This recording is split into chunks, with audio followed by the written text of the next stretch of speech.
entitled Upgrading the PCR Collection and Sorting. We are all aware of, plastics are good material, however, littering is the problem, and that is giving rise to various constraints that are being placed by different governments or different regulatory agencies. So the industry is operating in a very uncertain environment, much similar to what happened in Mahabharata, and which resulted in India's classical treatise called the Bhagavad Gita. The third adhyaya of the Bhagavad Gita, of the total 18, is Karma Yoga. And it is said in that thing, Devan bhavayatanena te deva bhavayantuvaha parasparam bhavayanta shreyah paramamapsita. That means if there is no paraspar bhav, that means if there is no give and take between nature and yourselves or whatever actions you do, then there is an imbalance. So therefore, in trying to bring about sustainability, that's the motive which the governments place different constraints. Some of them are known to us. In India, they are called... of India have delivered.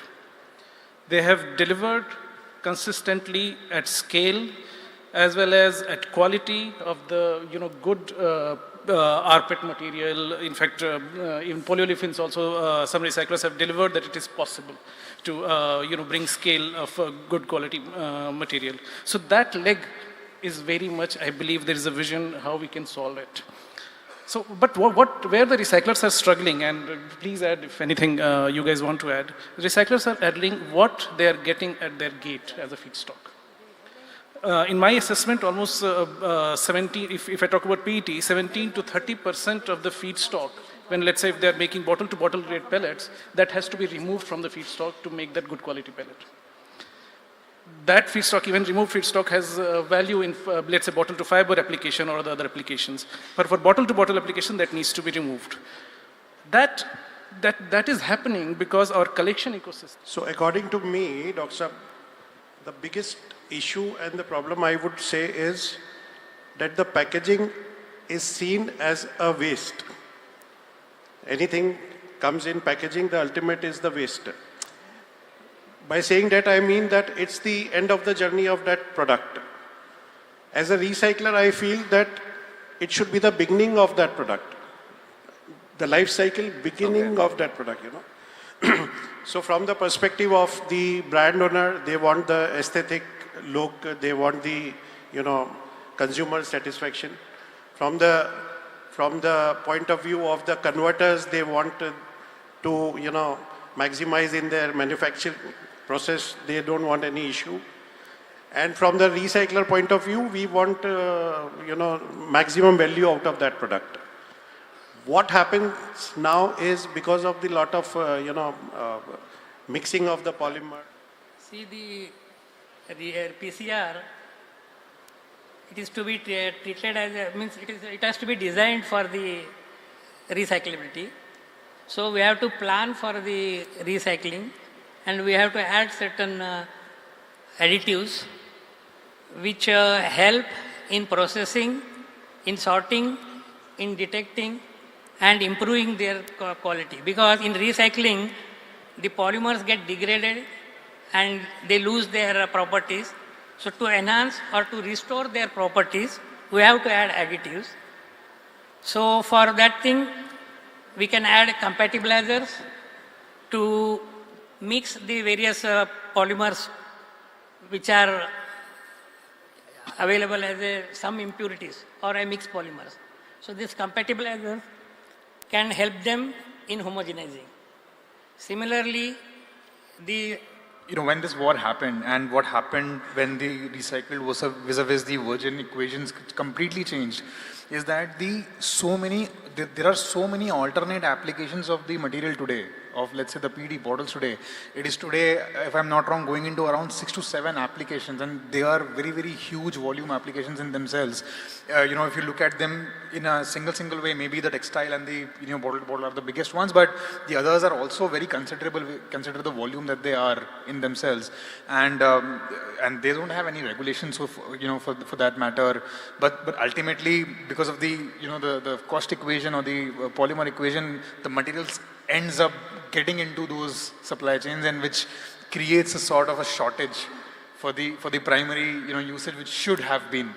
So this is what we what we do is we try to, work with the whole industry and to try to realize and understand what is happening. So the direct answer is the brand owners cannot, definitely not stay insulated from the collection and the sorting or the reverse chain. And there is a reason for that. Let me take a minute to explain why I feel so strongly about it. EPR, whatever is happening in the recycling space is because of a law.